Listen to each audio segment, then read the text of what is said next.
Half the time I'm making one of these videos, I'm procrastinating doing something else. That's not good. I need to revise these articles, so I'm going to go do that right after I make this video. Consider this an amuse bouche. That's a thing, right? Or an appetizer, as normal people might say. Not being fancy. Wait, what am I even talking about? Alright, let's check it out. This is a very old book, but it's been rebound, so maybe it's less fancy. But it's an 1883 book. I mean, that's pretty old.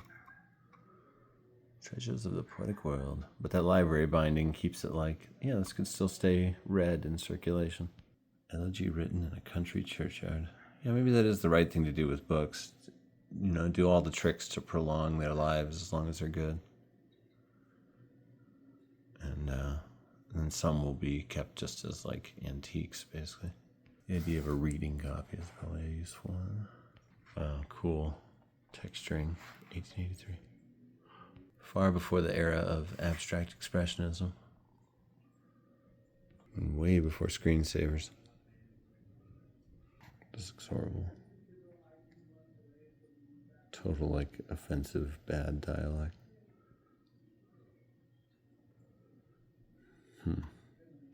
The feast was over. Treasures from the Poetic World. That could be a good title for something else. This kind of looks awful. But it's probably illuminating, you know, you really absorb a time and its sensibilities.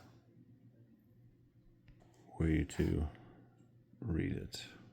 I feel like if I read something like this, I would end up writing a satire of it. Dear little Dick, curled up by the fire. The launching of the ship.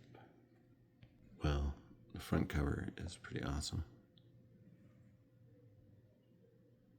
I love a good, like, concise summary book. And when something is as complex and historied as philosophy, nice to have some summaries for those of us that are cool enough to not make it our whole lives. Just kidding. No, there's some cool philosophy students, obviously. No, I love that philosophy stuff. I don't know what the deal with my brain is personally, that I've just, like, you know, there's certain things I just have never gotten as into. I don't know. Like, why haven't I read more philosophy? I have read some, and I have my favorites, and I've taken philosophy classes and read anthologies and stuff. And I've thought that book 2 of my book would be interesting if it had a philosophical paper as one of the chapters, something that could double as that. Since it is an exploration of all these different forms, that would be a challenge. I must have picked this up when my oldest daughter was going through her dramas. You know, I wonder where this book came from. Maybe a free box, but a free box because I was interested, you know. Actually, I think this might have come from a school free box. Maybe even a teacher's lounge. That said, I've got 4 gifted children, so I probably should read this. I don't know why I haven't read more parenting books in my life. I do care about all that stuff. And it is good to approach everything systematically. My neighbors have gotten a little louder lately. Maybe I'm just noticing it because I'm making these videos. Or it's warming up, you know. Some people have windows open and stuff. Marjorie Rowling, Life in Medieval Times. This book looks cool. I like its appearance.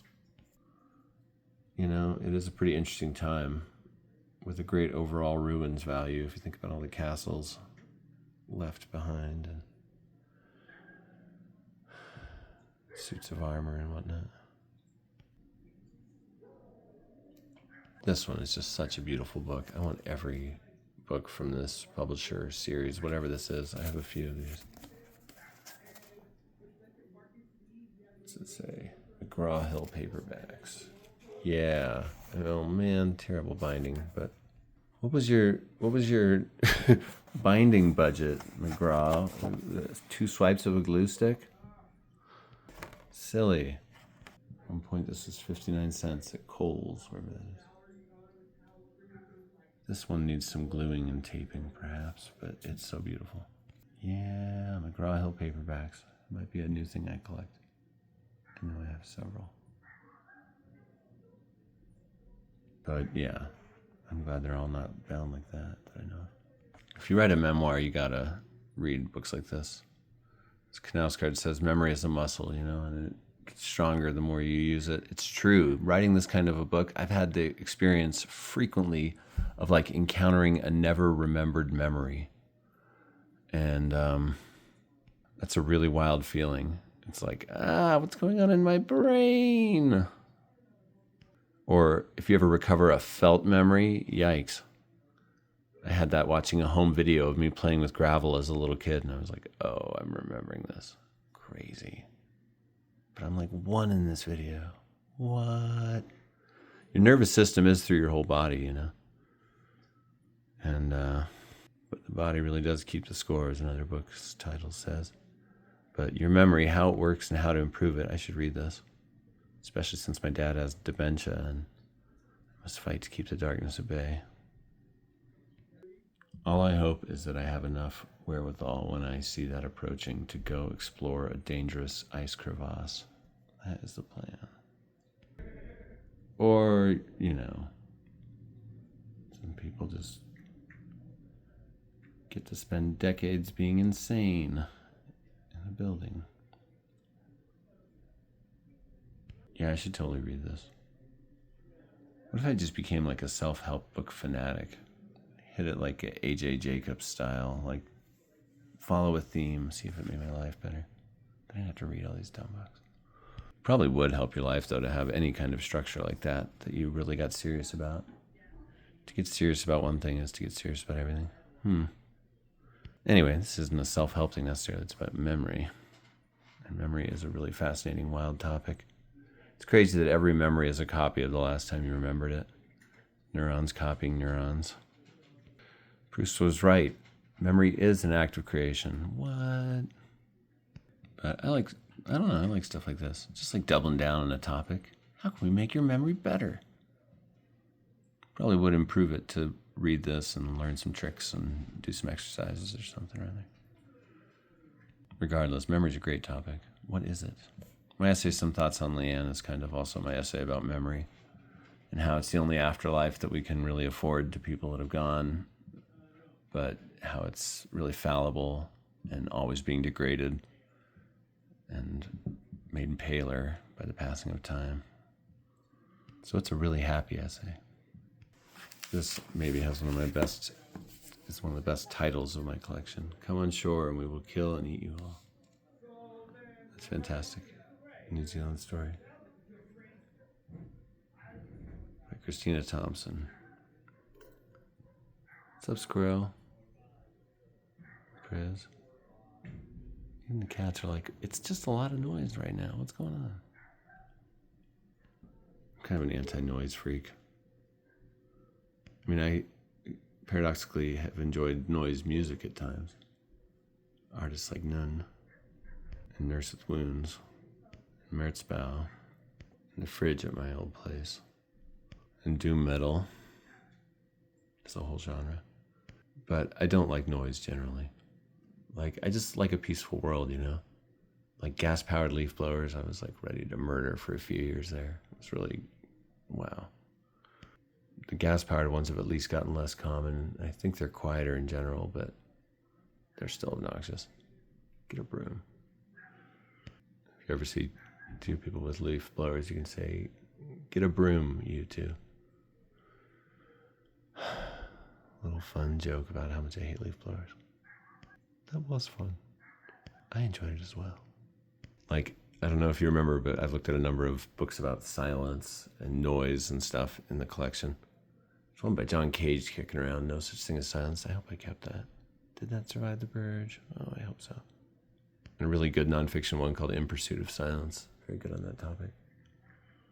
That book quotes an interesting study that found that high noise level neighborhoods of New York, the people there tended to live like, they tended to have higher anxiety levels, but they lived 3 or 4 years longer than people with lower noise levels. So it's like they were always on heightened alert. So they got lower quality of life. I love that old philosopher's quote that life is nasty, brutish, and short. That's so great. It's nasty, it's brutish, and it's too short. But anyway, this is about the colonization of New Zealand.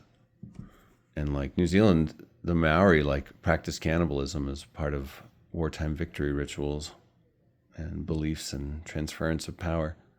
But the British colonists, they used tobacco and a dependence upon tobacco to give the people a need that they were relying on them for, and created like a slavery culture basically through it all. And we're so rapacious with the island. Ashamed of my genetic relatives' empire building at times. Just rapacious. Exploitative in the worst possible ways. Anyway, this book's about that. Charming blend was not the first phrase I thought I was going to hear. But interesting. Christina Thompson defines a contact encounter as what we call it when two previously unacquainted groups meet for the very first time. This unusual, unclassifiable, unfailingly interesting book is a contact encounter. Few readers will forget their first meeting with the author, with her Maori husband, and with the historical context that swirls around them. Thompson writes beautifully and even more remarkably. Oh, that's cool. She surprises us on every page. It's like there's the author and her husband, and then the historical context. Wow, cool. Dig it, of their lives. Yeah, this is on my to-read list. I'll read it sometime. It survived the purge. Any book that survived the purging of 11,000 books down to 3,000 is a book I'm considering reading and want to read. I think it's worthwhile. It's in the collection for a reason. You know? And if it's not, shortly after the video in which I'm reminded of its existence, it goes to sleep with the fishes. This is a very good nonfiction book. My world was illuminated by reading this. The accidental opening of the Berlin Wall. As I've said in a previous video or two, I was at the Berlin Wall when it fell. Here's the only remaining piece I have of it. I used to have a whole heart-shaped box full of pieces from the wall. And I let one of my kids, when they were really little, take it as a show and tell thing to school, or part of a report on history. But there was this crazy blizzard and windstorm, and while we were walking out to the car one morning, the wind just whipped it right out of my hands and sent the pieces scattering down the street and away. Super weird. This is the only piece I could find. This is the box, which might be like a genuine like Hungarian or Austrian thing. It's at least from the 80s. Anyway, when I was a little kid, my parents were doing church work in Austria for their church, and they were interesting, cool people though. And when they heard that the Berlin Wall was falling, they were like, "We should go."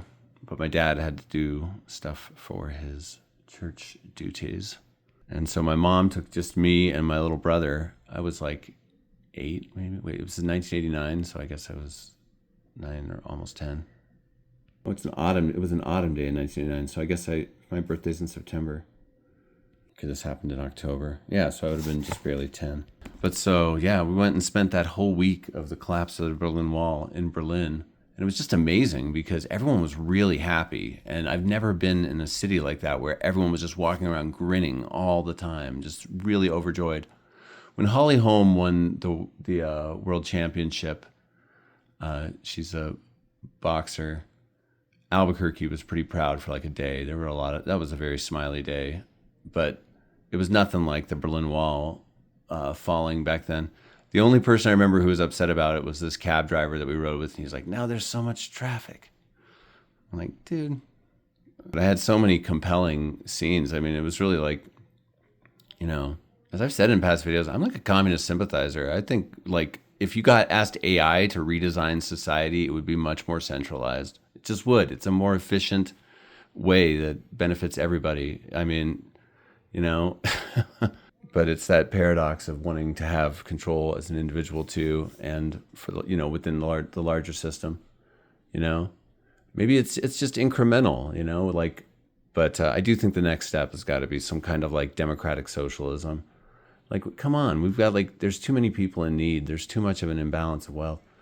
But anyway, that said, the people of, East Berlin and East Germany were really living in a restricted state. It was not, it was done for like, if you actually hear about why the Berlin Wall was put there, it was to stop like a mass exodus. The country was literally collapsing.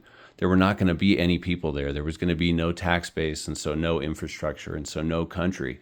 Everybody was flooding out, and so the it's a pretty messed up thing that the government did. But they're like, no, we're actually just closing all the borders. You have to stay. That's crazy. You have to stay. But they started opening the borders tentatively, and I remember those Trabants, those East German cars, starting to appear in Austria. That was like a whole thing. These boxy little white cars. They're kind of cool looking now that I think about it. But watch the movie Goodbye Lenin for a really interesting depiction of that time. It's a good, interesting movie too. But this story of how if you just take that as the baseline, this is like an oppressed, contained people that, they're not happy. It's a bad situation. And suddenly these like things start happening that just allow people to get out. Like people, there's a country loosens its border.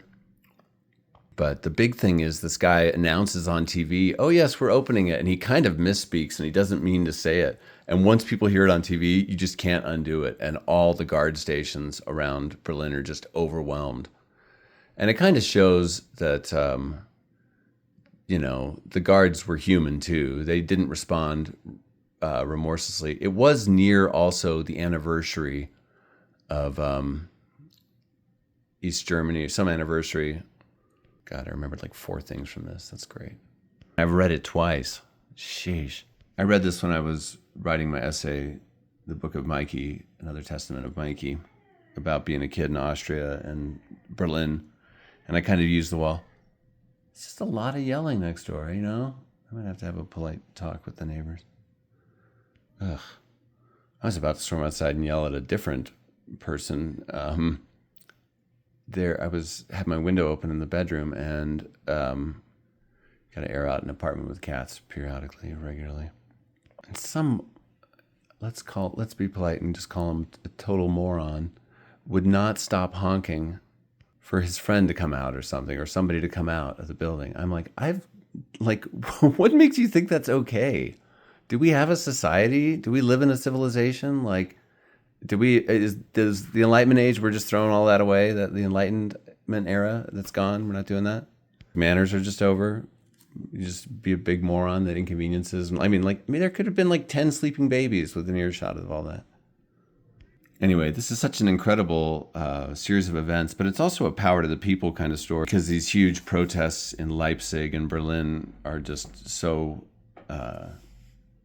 they get so much done. This is a really enjoyable, interesting work of history. I feel like I have a personal connection to it from that week in Berlin. The movie Wings of Desire really shows me a Berlin I remember. Filmed not long before that, I think.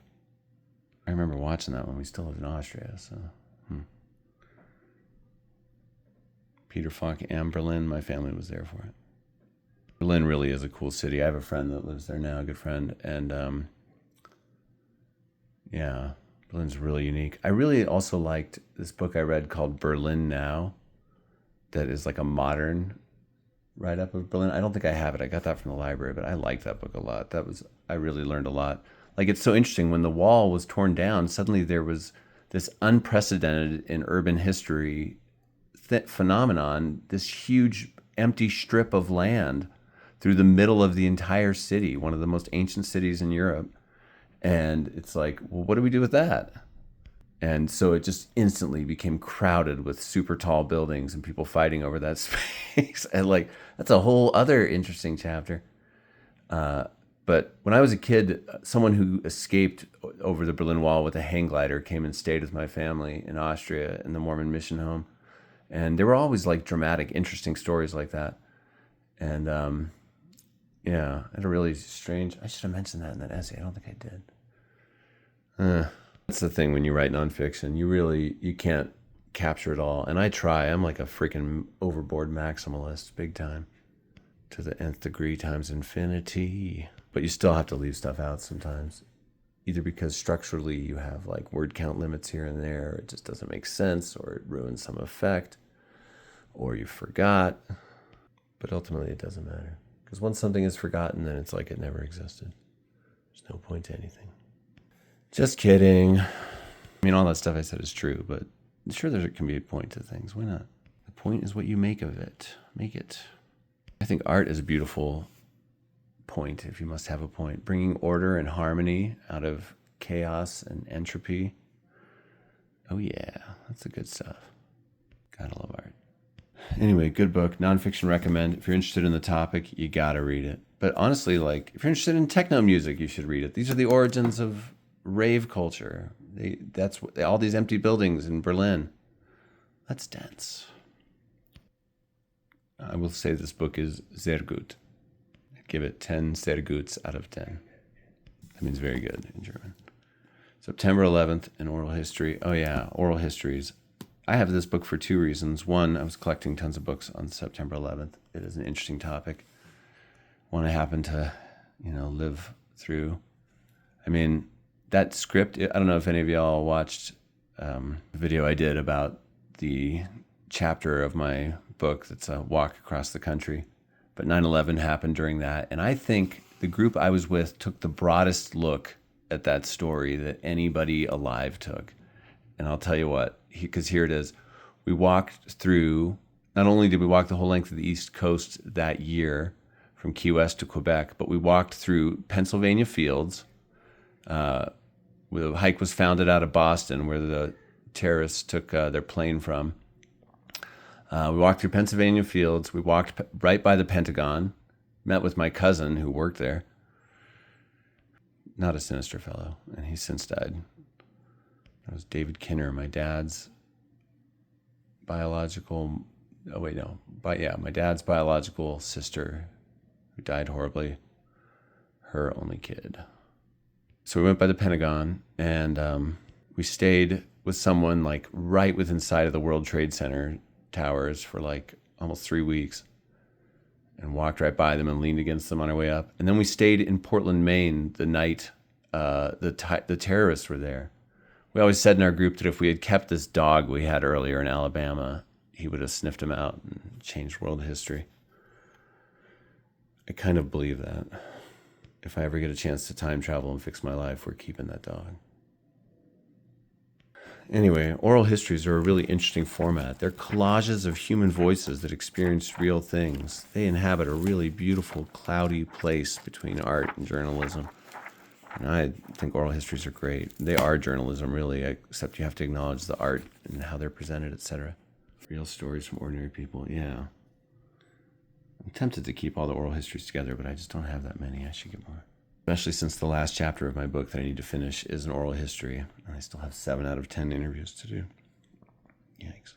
I will get those interviews done this year. I will finish that chapter. But oral histories take a lot of work. Mad respect for Svetlana Alexievich and her crowd. And even Dean Murphy. I've looked at this book maybe once before because I mentioned that when I was a kid in 3rd grade, I read this book cover to cover.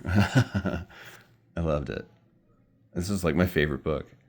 North American Wildlife. And I started it in Arizona when we lived there, and then we moved to Austria. And I think it was my way of holding on to like where I was from a little bit. I finished reading this book in Austria because I remember my first day of going to a German school. Maybe I read it all there because I went to a year of American school when we first got to Austria too. And maybe that's where I remember starting it. But it was always around. Like I remember having this book in Arizona before we moved there. Anyway, who cares? Kids are kind of funny, and I guess I just was like, yeah, why wouldn't you read a guidebook cover to cover? And I think I got a lot out of it. And I love this book. I had like favorite parts. I love the fish part. And the sharks and I thought it was all really interesting. But I remember when I was in 3rd grade and I didn't speak the language well, and I was like all nervous in this Catholic classroom, Catholic Austrian classroom. I wasn't Catholic, but it was nearby. and it seemed like a good school. And the previous Mormon mission family's kids had been like horribly beat up in public schools in Austria. So my parents were all, private school it is. There's that Catholic one down the street. Down the street where we lived in Grinzing, a suburb of Vienna, it was all like beautiful wine country and fields and ivy-covered brick homes and stuff from ancient times. It was amazing. Or if you walked a more cityward direction, it's like, there's Einstein's house, there's Mozart's house, there's Beethoven's house, there's Freud's house. Mark Twain stayed here. But anyway, paradoxically, while living in Austria, I read North American Wildlife. And that first day in third grade, I remember this kid picking it up and flipping through it. Kind of like, I recognize now, like being jovial and friendly. It was not really teasing. It was just being silly. And he saw a ruddy duck. I remember him reading the entry for ruddy duck. It's been retaped. It's falling apart. Great. Huh. Well, I think Reader's Digest has done a lot for a more literate population. They did for a long time. It seems like that's probably gone away. But they probably did fuel people's literacy for a while. They brought it into the mainstream. What? Under an Open Sky, Rethinking America's Western Past. Yeah, I read a whole stack of books like this when I was writing my essay, Dear People Who Want Me Gone, which is a chapter of book one of my book about going to college in this little town that was just so Western. Ranching, cotton farming town, where Geronimo ranged back when he was around. But the West is a big topic. It's actually really interesting. It's at the heart of major things like empire. Odds are, if you're watching this video in English, you live in an empire too, of sorts, We're all flotsam on these huge historical forces sometimes. These topics are really interesting to look at. The West. Big topics. Water. Who owns the land? How do you treat the land? What do you do with lots and lots of people? Oh, this is my old grad school friend Nick de Pascal's first poetry collection, Before You Become Improbable. There's some great stuff in here. He's a really innovative, unique poet whose works have real power. I recommend tracking him down. I recently got to get reacquainted with him because I was substitute teaching at a high school where he is a teacher. And man, his classroom is cool. You can tell when a teacher really cares about their classroom and has made it this palace of learning. It's great. And I've talked to his students and they're all like, oh yeah, he's great. Here's another beautiful book of poetry, Ashley Capps, Mistaking the Sea for Green Fields. It's a really cool work, and I particularly love the last poem in it. What constitutes a proper planet? I decided to drive to the beach when I sat in the sand and dug a large hole. There was a tiny translucent crab with eyes like my mother. In such a specific inner life, I tossed it fast back into the tide. The sop I scooped out made a kind of wall, which slid in on itself. If my pace slackened, I had to dig quicker. I dug frantic. Kids appeared with plastic shovels. I wanted to ask them not to collapse it, but they hung back, a cautious tribe. Till at last one poked me with a stick and asked why I was doing that. And I said, to keep the ocean out. And then they all joined in. Very good poetry collection. I've held on to this one. It survived the purge. Very, very good book. This was kind of one of those grad school favorites. But I also recently read that poem around a campfire as part of a wilderness trek type setting. I would often read poems if I had 10 minutes to fill, because poems are great. And poems by firelight generally have a receptive audience. And that's a great way to hear them. But Sappho told some poems that way. Oh, Huey Long invades New Orleans, the siege of a city, 1934 to 36. Yeah, again, I find myself in that time in the 30s, drawn back again and again. But I own this book in part because I used to be in a writing group with this author, Strunken White's Army. I'm embarrassed by two different elements of that name now. But for one thing, I'm less prescriptive with the grammar, and I don't know. A lot of young people still like Harry Potter and let them, but it's interesting when the hype goes down on something and you see the real person behind things and so on. But I have a trans sibling, so I'm like, chill out, lady. I mean,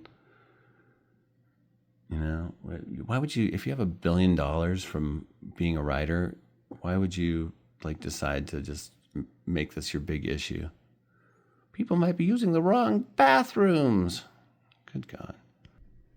Maybe just be quiet about your pet topics.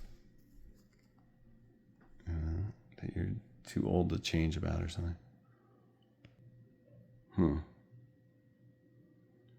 Yeah, Gary Bullard was a New Orleans author.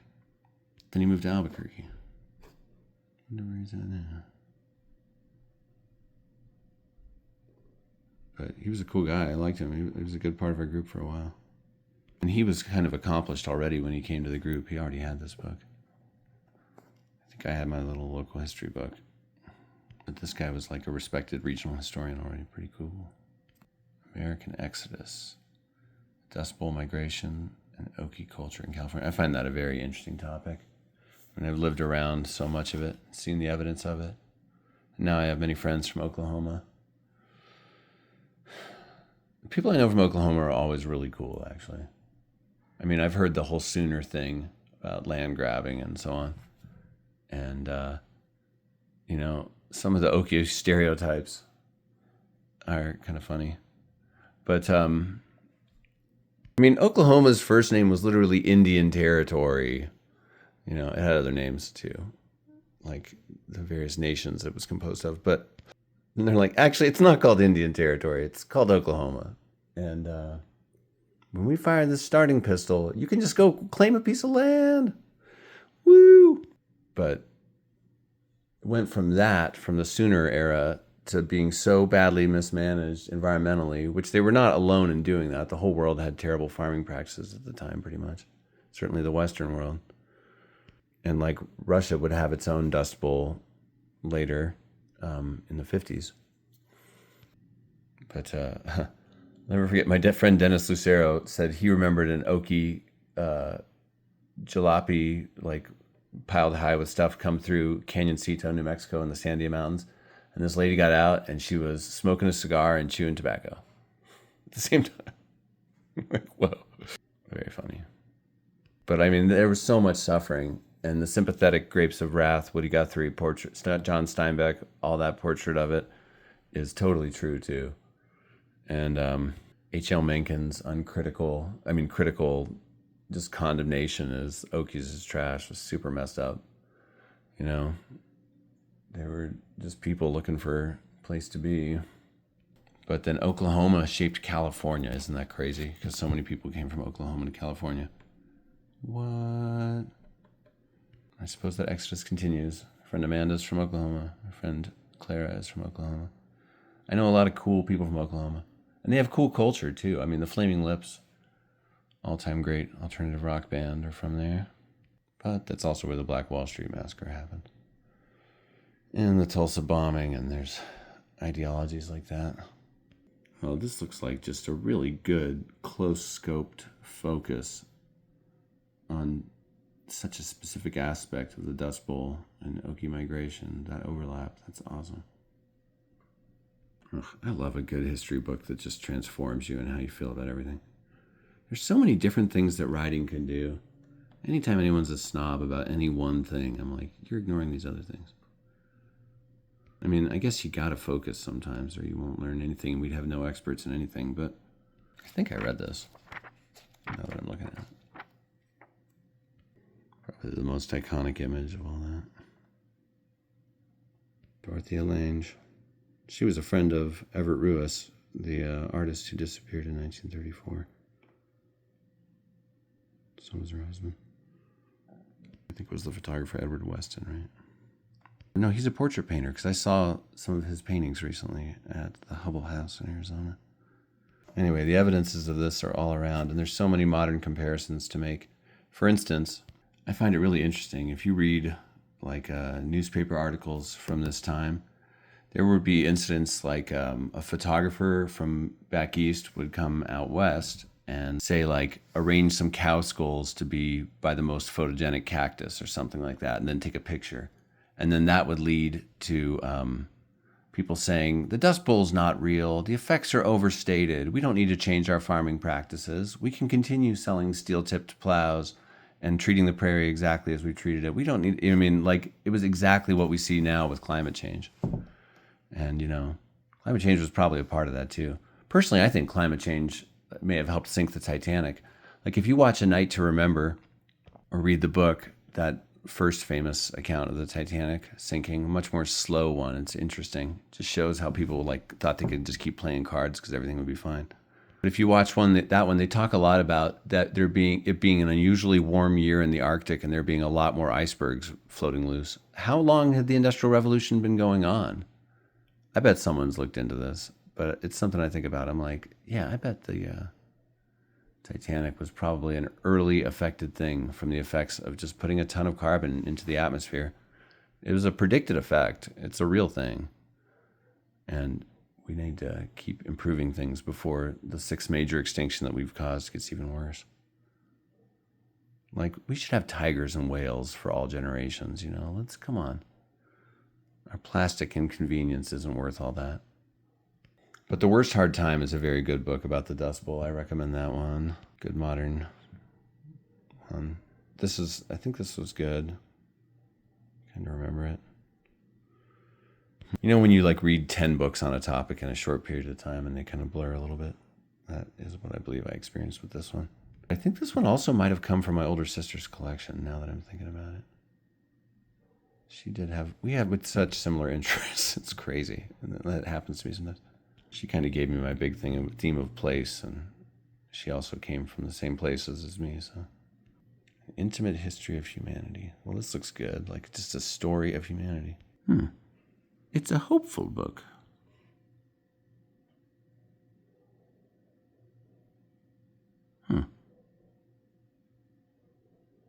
Full of information alchemized into wisdom. It's a book to enjoy, pure and simple. A narrative of private lives, but with an extraordinary intimacy of tone. His is a study in which time is broken up and open to reveal the real world which lies beneath it. That real world of memory and inheritance, which is all the more powerful for being obscure from sight. Yeah. That sounds great. Now I want to read it. But I'm already reading all these books. Let's look at these other nonfiction ones on the same shelf a little later. All right, take care, everybody. Hope you're doing well. It's been a bunch of books.